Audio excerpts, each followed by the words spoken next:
Hello friends, स्वागत है आपका आपके अपने लीगल चैनल में। मैं हूं एडवोकेट सनी शर्मा। दोस्तों, अब आज की इस वीडियो में एक प्रैक्टिकल बात हम डिस्कस करने वाले हैं। दोस्तों, आपके दूसरे शहर में तमाम प्रकार के केसेस चल रहे होते हैं। एक बार को अपने शहर में फिर भी आप थोड़ी आर एंड डी कर लेते हो, लेकिन दूसरे शहर में तो आपके सामने सबसे बड़ी समस्या ये होती है कि अब मैं किसे वकील साहब नियुक्त करूं।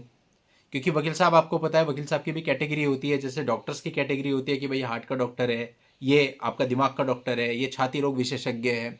इसी प्रकार से एडवोकेट में भी कोई क्रिमिनल का स्पेशलाइजेशन होता है, किसी के पास सिविल का होता है, किसी के पास रेवेन्यू का होता है ना, किसी के पास तमाम अन्य प्रकार के भी होते हैं।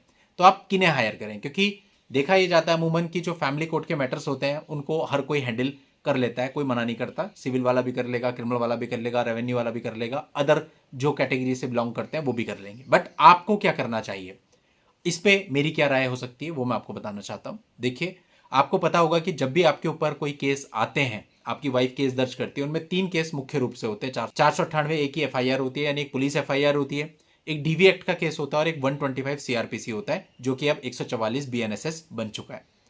ये तीनों केस का नेचर अब एक बार आप देखें, जो पुलिस केस होता है वो प्रॉपर क्रिमिनल केस होता है। तो उसमें आपको क्रिमिनल एडवोकेट जो होगा, जिसकी उसमें स्पेशलाइजेशन है, वो आपको बहुत अच्छे तरीके से उससे निकाल पाएगा। उसमें अगर कोई सिविल का एडवोकेट आ गया तो गड़बड़ हो जाएगा, क्योंकि क्रिमिनल मामला है। अब सेकंड हम बात करते हैं डीवी केस की। जो आपका डीवी का केस है, डीवी के केस की जो प्रोसीडिंग होती है वो पूरी की पूरी सीआरपीसी से चलती है, यानी अब बीएनएसएस से चलती है, यानी क्रिमिनल प्रोसीडिंग होती है। रिलीफ सिविल होते हैं, लेकिन प्रोसीडिंग पूरी क्रिमिनल होती है। तो वहां पे भी क्रिमिनल एडवोकेट आपको चाहिए। अब तीसरी हम बात करते हैं 125 सीआरपीसी या 144 बीएनएसएस की। ये जो मेंटेनेंस केस होता है, इसकी पूरी प्रोसीडिंग सीआरपीसी यानी अब बीएनएसएस के अकॉर्डिंग चलती है, यानी क्रिमिनल प्रोसीडिंग ही है। तो इसमें भी आपका कोई क्रिमिनल एडवोकेट रहेगा तो सही रहेगा। इन माई ओपिनियन, मैट्रिमोनियल में हस्बैंड के ऊपर जो 3 केस आते हैं, पुलिस एफआईआर, डीवी और 125 यानी और मेंटेनेंस केस, इन तीनों के लिए ही एक क्रिमिनल एडवोकेट चाहिए, क्योंकि इन तीनों ही केस की जो प्रोसीडिंग है वो क्रिमिनल प्रोसीडिंग होती है। अब हम बात करते हैं अदर केसेस की। जैसे कि मान लो आपका डाइवोर्स का केस चल रहा है, या फिर आपका रेस्टिट्यूशन का केस चल रहा है, या फिर आपका चाइल्ड कस्टडी का केस चल रहा है। इन तीनों केस का नेचर सिविल होता है, लेकिन सीपीसी बहुत उस स्तर पे जाके इसमें यूज नहीं होती, मतलब नॉर्मली चलता है सब कुछ। तो ये जो केसेज होते हैं, इनके लिए आप कोई भी वकील हायर कर सकते हो। मतलब अगर आप सिविल वाला हायर करते हो तब भी कोई दिक्कत नहीं है, क्रिमिनल वाला हायर करते हो तब भी कोई दिक्कत नहीं है। बट प्रैक्टिकली क्या होता है, दो दो वकील्स को आप एंगेज करोगे, दो दो एडवोकेट लगाओगे, तो उसमें आपको प्रॉब्लम होगी। फाइनेंशियली भी आपको दिक्कत होती है, कोऑर्डिनेट करने में भी दिक्कत होती है। तो ज्यादा बेहतर होता है कि आपके सारे केस एक ही वकील साहब देखें।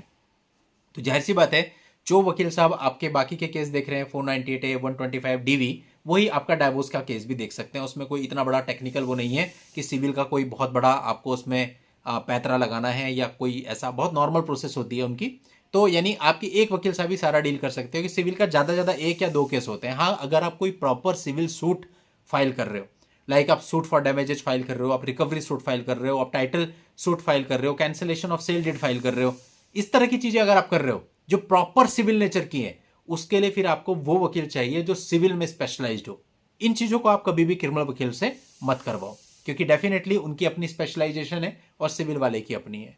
तो क्रिमिनल वाला अपने क्रिमिनल को बहुत अच्छे से करेगा, 498 डीवी, 125, इवन आपके डाइवोर्स और चाइल्ड कस्टडी वगैरह भी बहुत अच्छे से देख सकता है। लेकिन अगर प्रॉपर सिविल सूट है तो वो बहुत डीप होता है। उसमें मैं आपको सजेस्ट करूंगा हमेशा किसी सिविल लॉयर को ही आपको एंगेज करना चाहिए। अब फिर इसके बाद प्रश्न आता है कि हम अपने केस के लिए सर सही वकील कैसे ढूंढें। अब सही वकील से 2 चीजें होती हैं। पहली, उस वकील को जो काम आप देने जा रहे हैं, जो केस आप देने जा रहे हैं, नॉलेज वाइज वो वकील कितना अच्छा है। सेकंड, कंडक्ट वाइज वो वकील कितना अच्छा है। ये 2 चीजें हमेशा आपको देखनी है। क्योंकि अगर आपने देखा कि नॉलेज वाइज तो बहुत अच्छा है, कंडक्ट वाइज अच्छा नहीं है, तब भी प्रॉब्लम होगी। कंडक्ट वाइज बहुत अच्छा है लेकिन नॉलेज ही नहीं है, तब भी जीरो हो जाएगा मामला। तो ये आपको पैरेलल रखना होगा। अब इसके लिए आप जहां पे भी आप अपने वकील साहब हायर करने जा रहे हो, वहां पे आप थोड़ा आर&डी करो, थोड़ा मालूम करो कि भैया यहाँ पे क्रिमिनल के अच्छे लॉयर कौन है, सिविल के अच्छे लॉयर कौन है। आप देखेंगे कि जब आप 10 लोगों से पता करोगे तो कुछ लॉयर्स ऐसे होंगे जो कॉमनली आपको हर कोई बता रहा होगा, वो वहां उस एरिया के बहुत अच्छे लॉयर्स होते हैं। ठीक, अब आप इन लॉयर से मिलो और इन लॉयर्स के बारे में, जो कंडक्ट इनका है उसके बारे में थोड़ा मालूम करो। अब अलग अलग नेचर सबका होता है, अलग अलग लोग होते हैं, अलग अलग नेचर होता है। फिर जिसके साथ आपको लगे कि आप ज्यादा कंफर्टेबल हो रहे हैं, उनको आप केस दे सकते हो। यानी पहले तो आपको ये फाइंड आउट करना है कि नॉलेज वाइज यहाँ पे अच्छे वकील कौन से हैं। फिर जब आपको 5 लोगों के नाम पता चले, अब उन 5 में से किसी एक को चूज करना है। तो उन 5 से एक एक करके जाके मिल लो, और साथ ही और लोगों से भी उनका रिव्यू ले लो कि कंडक्ट वाइज वो लोग कैसे हैं।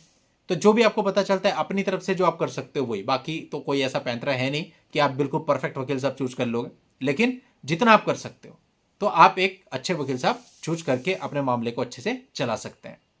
चलिए दोस्तों, आज की इस वीडियो में इतना ही। नेक्स्ट वीडियो में नई जानकारी के साथ मैं आपसे फिर मिलता हूं, तब तक के लिए goodbye and thank you for watching. Take care.